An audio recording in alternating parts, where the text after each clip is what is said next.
शिवानंद और शेखर नाम के दो दोस्त थे। इनके स्कूल में एक पंखुड़ी टीचर थी जिसको ये दोनों पसंद करते थे। जब शिवानंद उनकी याद में गाना गाता है तो टीचर सुन लेता है और दोनों को बाहर घुटनों के बल खड़ा कर देता है। तभी बाहर बरामदे से पंखुड़ी टीचर गुजरती है। शिवानंद उनको कहता है कि मैम आज आप बहुत सुंदर लग रही हो। पंखुड़ी मैम इनको प्यार से डांट कर चली जाती है, लेकिन उनका रुमाल गिर जाता है। शेखर उनको रुमाल के बारे में बताना चाहता था, पर शिवानंद उसका मुंह बंद करके रुमाल अपनी जेब में डाल लेता है। अगली क्लास पंखुड़ी मैम की ही थी। पीछे बैठा शिवानंद पंखुड़ी मैम का रुमाल सूंघने लगता है, पर शेखर उसे रोक देता है। शिवानंद कहता है कि पागल, मुझे एक गाना याद आ रहा था, तूने वो भुला दिया। शेखर कहता है भाई भाई फिर से सूंघ कर बता कौन सा गाना था। शिवानंद फिर से रुमाल सूंघता है और पंखुड़ी मैम के नाम से गाना गाता है। तभी दूसरी टीचर आकर इनको टेस्ट पेपर का रिजल्ट सुनाती है जिसमें शिवानंद ने टॉप किया था। अगला नंबर शेखर का आता है, वह फेल हो गया था, इसलिए टीचर उसको पनिशमेंट देती है और शिवानंद उसके मजे लेता है। अगले दिन दोनों देखते हैं कि गांव वाले हड़ताल कर रहे हैं, पर दोनों इनको इग्नोर करके स्कूल आ जाते हैं। जहाँ क्लास में टीचर सबका होमवर्क चेक कर रही थी तो उनको शिवानंद की नोटबुक से कन्याओं वाला रुमाल मिलता है तो टीचर उससे पूछती है कि ये लड़कियों वाला रुमाल तुम्हारे पास कहाँ से आया। तभी पंखुड़ी मैम भी यहाँ पर आ गई।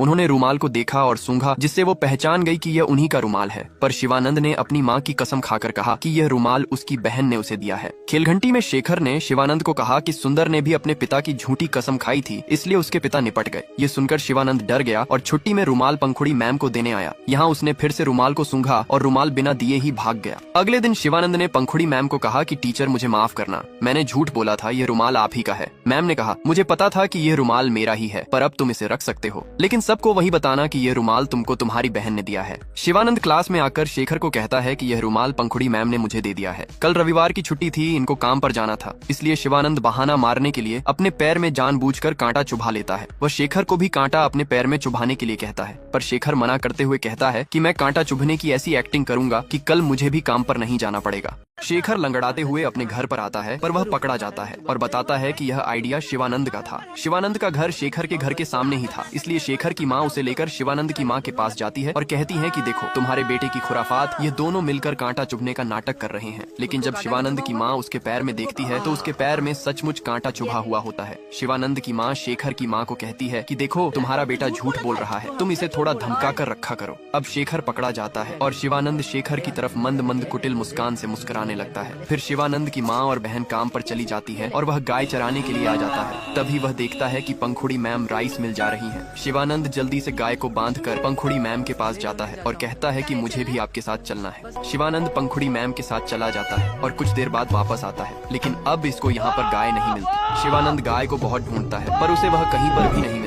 शिवानंद की गाय किसी के खेत में चली गई थी, तो खेत का मालिक पूरे गांव के सामने शिवानंद की माँ और बहन की बेइज्जती करने लगता है।